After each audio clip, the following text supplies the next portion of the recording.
Asalaamu calaykum asxaabta qaaliga waa idin wada salaam markasta adduunka joogtaan haddii uu muuqaalka kusoo gaaro waxaan ka codsanayaa inay muuqaalka noo share gareysaan laagtana aan naga iloobin insha Allah waan mahadsantihiin soo saarkeysaan saakis wax kaleeto waaye waxaa madaxa xanuunaya madax marka waxaan ku xirtay wax yaroo madax ii dhuunjinayo si aanan xanuunka saidka madaxa ii kala yaraado soo quraacda meesha lagu soo dishtay sheeko dheer kadib iyo quraac macaan oo kaaliska arag waxaa alaabta lagu quraacda ayaan kala guraa marka waxaan rabaa miiskan yarka ee fadhiga dhex yaala ayaan rabaa inaan furfuro oo aan miis kale ku xirto waa miiskan dhalada ee nafta ayuu iga bitiyey nafta ayuu ii keenay sababta caruur yar ay haystaa saasay tahay miiska arkaysaan dhalada afarta gees waxaan kaga xireeyay si oon caruurta markay ku dhacaan oo kaleeto aysan isha ama meelahaas oo ka galin haddana saasay tahay way caawiyey laakiin waxaa jirto markii aad ilmo yar haysato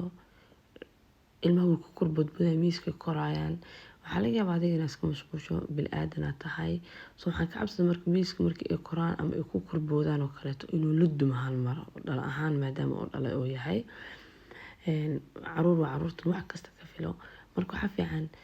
wixii markasta aan ka fikirayay aan isdhahayo gormuu jabi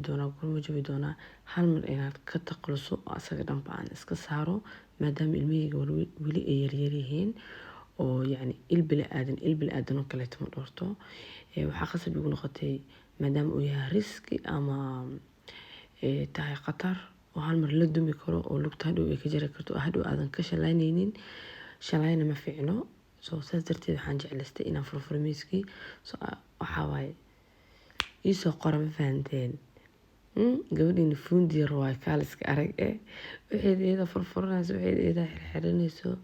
kaaliska arag marmarka qaarkood waxay kugu cuslaan karaa laakiin waxaa waa muhiimadda inaad isku daydo inaad sameyn kartid soo markii aan miiska ka qaaday meeshii waxyaabo maadaama bir uu ahaay meesha horeeto meesha dambe aan dhehe waxyaroo waxaa ka daatay miro yaryar oo maleysid wax daxalistay oo kaleeto soo mirihii ayaan kasoo fargeliyay dhararag waxaan rabaa marka miis kaleeto inaan soo qaato oo meesha kusoo xiro kaaliska arag huufarka horta marka waxaan sameynaa meel kasta ayaan kusoo huufareynaa jaajarka waan kasoo bixiyey dhanka kaleeto ayaan jaajarka sura waayo waxaan rabaa waxyaabaha daamka waxyaabahaas oo dhan hadhow si aanan ugu soo noqonin inaan wada huufargareeyo oo aan iska xaaqo waxaa waa alxamdulilah kaaliska arag maanta maalinteen maalin dheer ayay ahayd hoosha ayaan ugu badnaay hadal badan ma jirtaa layiri hoosha ha socoto ma fahanteen subaxyada qaar waxaa waaye huufarkeed waa inoo soo dhammaaday waan soo xaaqay kaaliska arag kadibna waxaa lasoo cararayay miiskii kaleeta aan raba inay xirxiro kartoonka ay ku jira miiska miid aad iyo aad u fudud waaye kolley qofkii ka hela ama qofkii jeclaado waxaa ka helaysan dukaanka miyo aad iyo aad ayuuna raqiis u yahay kaaliska arag alwaaxna waa alwaaxa aad iyo aad u qurux badan maasha Allah tabaaraka Allah ani ahaanteeda waa ka helaa kalarkiisa sida uu yahay innaba caadi maaha lagama sheekeyn karo waxaana fiican horta markasta markaa wax gadanaysid in aad si fiican usii fiiriso bil ka hor ama waqti inay kugu qaadato inaad si fiican iskaga eegto ama iskaga fiiriso oo aad ku noqnoqoto intaadan iibsanin shayga soo labadan xabo midkii hoos maraya iyo midkii kor maraya waxaan rabaa warqada inaan ka fiiriyo marka horeeto oo aan si fiican u ogaado waayo hadhow waxaan diiday haddii aan iska xirxiro babsiiyo in aan mar labaad kusoo noqdo mar labaadna waqti uma bahaayaba inaan kusoo noqdo miiska waxaa waaye xaanshada qaada aqri wax kasta sida u yaalaan meesha aad maraysid step by step waa arkaysaa soo markaas way kuu fududaanaysaa haddana waxaa waa xabadii koowaad ayaan ku bilaabaa bacdan yarta waxaa ku jirto waxyaabihii lagu xirxiraayo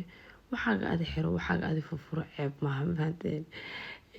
waxyaabaha qaarna inaad isku daydid oo aad samaysatid way fiican tahay soo saddexda qayb ayaan soo xirxiray oo lugaha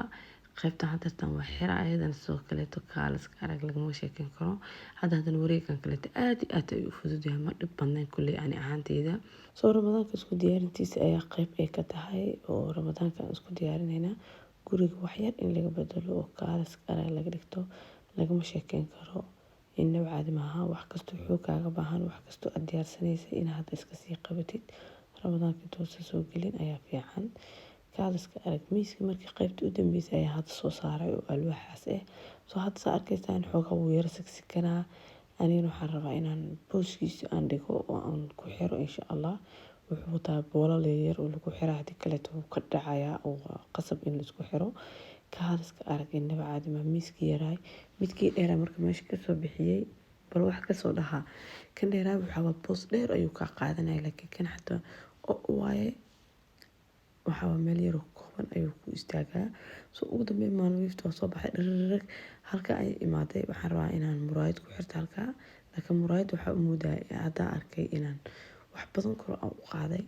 insha allah. Soo muraayadeyda waa soo xirtay kaaliska arag dhag ayaan kasoo dhigtay maxaa ka dhahdeen muraayadeyda waa soo xirtay